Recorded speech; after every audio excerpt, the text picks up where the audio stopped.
ধরুন আপনাকে এমন একটি দৌড় প্রতিযোগিতায় নামিয়ে দেওয়া হলো যেখানে 2 থেকে 3 জন আপনার আগে থেকে দৌড় শুরু করবে আর আপনি সব বাকিরা পেছন থেকে। অসম প্রতিযোগিতা মনে হচ্ছে? ঠিক তাই, চাকরির ক্ষেত্রে এমনই এক অসম পদ্ধতির নাম হলো কোটা।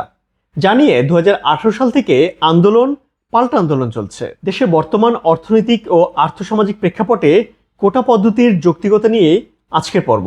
চলুন তাহলে শুরু করা যাক। শুরুতেই দেখে নেই বাংলাদেশে এই কোটা পদ্ধতির আমদানি হলো কিভাবে। সরকারি চাকরিতে কোটা পদ্ধতির নতুন কিছু নয়। স্বাধীনতার পর এক নির্বাহী আদেশের মাধ্যমে সরকারি চাকরির নিয়োগের ক্ষেত্রে কোটা পদ্ধতি চালু হয়।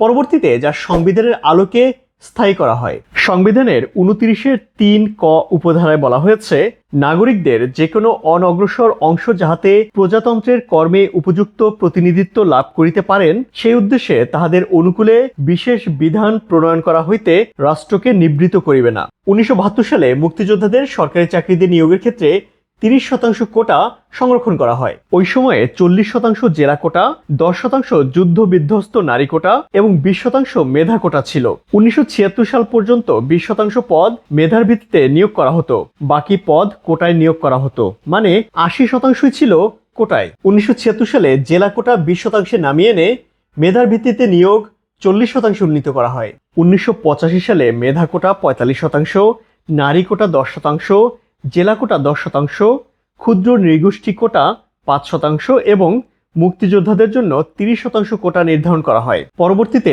1997 সালে এই কোটা ব্যবস্থাকে সম্প্রসারিত করে মুক্তিযোদ্ধার সন্তানদের কোটা পদ্ধতিতে অন্তর্ভুক্ত করা হয়। এর সঙ্গে যুক্ত হয় 1% প্রতিবন্ধী কোটাও। 2018 সাল পর্যন্ত বাংলাদেশের সরকারি চাকরিতে 56% কোটা প্রচলিত ছিল। তার আগে এসব পদে চালু থাকা কোটার 30% মুক্তিযোদ্ধার সন্তান এবং তাদের নাতি নাতনিদের জন্য সংরক্ষিত ছিল।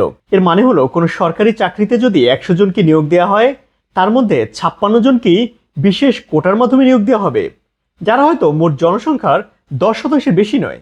আর নিয়োগের বাকি 40% নেওয়া হবে মোট জনসংখ্যার 90% থেকে। এর থেকে বড় অবিচার আর কি হতে পারে? যদিও 2018 সালে ছাত্রদের আন্দোলনের পরিপ্রেক্ষিতে নবম থেকে ত্রয়োদশ গ্রেড পর্যন্ত চাকরির ক্ষেত্রে কোটা ব্যবস্থা পুরোপুরি বাতিল করে দেয় সরকার, তবে সম্প্রতি হাইকোর্টের এক রায়ে 30% মুক্তিযোদ্ধা কোটা বহাল রাখা হচ্ছে, মানে আবার ফিরে এসেছে কোটা। কোটা ব্যবস্থা সারা পৃথিবী জুড়ে আছে, বিশেষ করে প্রতিবন্ধীদের কিংবা সমাজের সংখ্যালঘু কোনো সম্প্রদায়কে মূল ধারায় নিয়ে আসার জন্য এ পদ্ধতি ব্যবহার করা হয়। তবে অনেক দেশই এ ধরনের কোনো আইন না থাকলেও অলিখিতভাবে তারা প্রাধান্য পেয়ে থাকে, তবে তা একটি নির্দিষ্ট মাত্রায়।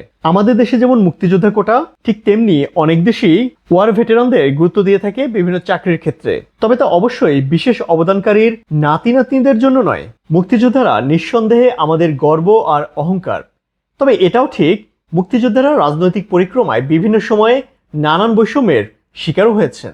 স্বাধীন দেশে যুদ্ধের পর অনেক মুক্তিযোদ্ধাই চাকরি বাকরি পায়নি, সেই হিসেবে তাদের সন্তানদের সরকার সুযোগ দিতে পারে এবং দেয়া খুবই যৌক্তিকও বটে, কিন্তু তাই বলে তাদের নাতি নাতনিদের জন্য কোটা সংরক্ষণ নিঃসন্দেহে মেধাবীদের চাকরি ক্ষেত্রে আসার পথকে রুদ্ধ করে দিচ্ছে। চলুন এবার তাহলে দেশের বেকারত্বের চিত্রটা একটু দেখে আসি। পরিসংখ্যান ব্যুরোর তথ্যমতে দেশে এই মুহূর্তে 23,50,000 বেকার রয়েছে, যাদের মধ্যে একটি বড় অংশেরই চাকরির বয়সও পার হয়ে গিয়েছে। মেধা থাকা সত্ত্বেও ভুল নিয়োগ পদ্ধতির জন্য অনেকেই চাকরি পাচ্ছে না, ফলে প্রকৃত মেধাবীরা দেশে মূল্যায়ন না পেয়ে দেশের বাইরে চলে যাচ্ছে। এভাবে আস্তে আস্তে মেধাশূন্য হয়ে যাচ্ছে দেশ। অনেকে ভুয়া কোটার সার্টিফিকেট দেখিয়ে সুবিধাও ভোগ করছে।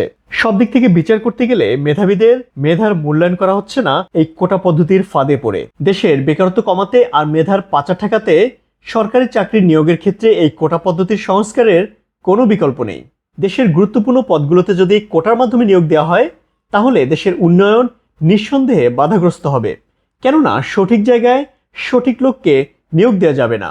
আর এর ফলে সবচেয়ে বেশি ক্ষতিগ্রস্ত হবে দেশের সাধারণ শিক্ষার্থীরা। বাংলাদেশের মতো উন্নয়নশীল রাষ্ট্রে যেখানে শিক্ষিত বেকারের সংখ্যা লাখ লাখ, সেখানে একটি বিশাল অংশ কোটায় নিয়োগ পেলে শিক্ষার বা মেধার অবমূল্যায়ন করা হয়, যা সংবিধানেরও বিরোধী। কারণ সংবিধানে সবার সমান অধিকারের কথা বলা হয়েছে। নিতান্তই যদি কোটা রাখতেই হয়, তাহলে তা অনগ্রসর ও শারীরিকভাবে বাধাগ্রস্ত মানুষদের জন্য রাখা যায়, সেটাও সর্বমোট 10% বেশি হওয়া উচিত নয়। সৎ, যোগ্য ও বৈষম্যহীন নিয়োগ দেওয়ার জন্য কোটা সংস্কার অতি জরুরি। কোটা পুরোপুরি বাতিলের পক্ষে কেউই নয়, সবাই চাচ্ছে কোটার যৌক্তিক সংস্কার। দেশ পরিচালনার জন্য সরকারি যেসব গুরুত্বপূর্ণ পদ রয়েছে সেখানে অবশ্যই দেশের সবথেকে যোগ্য ব্যক্তি কি প্রয়োজন, কোনোভাবেই কোনো কোটাধারীকে নয়। আজ এ পর্যন্তই। ভিডিওটি ভালো লাগলে লাইক, কমেন্ট আর সাবস্ক্রাইব করতে একদমই কার্পণ্য করবেন না। ভালো থাকুন সব সময়।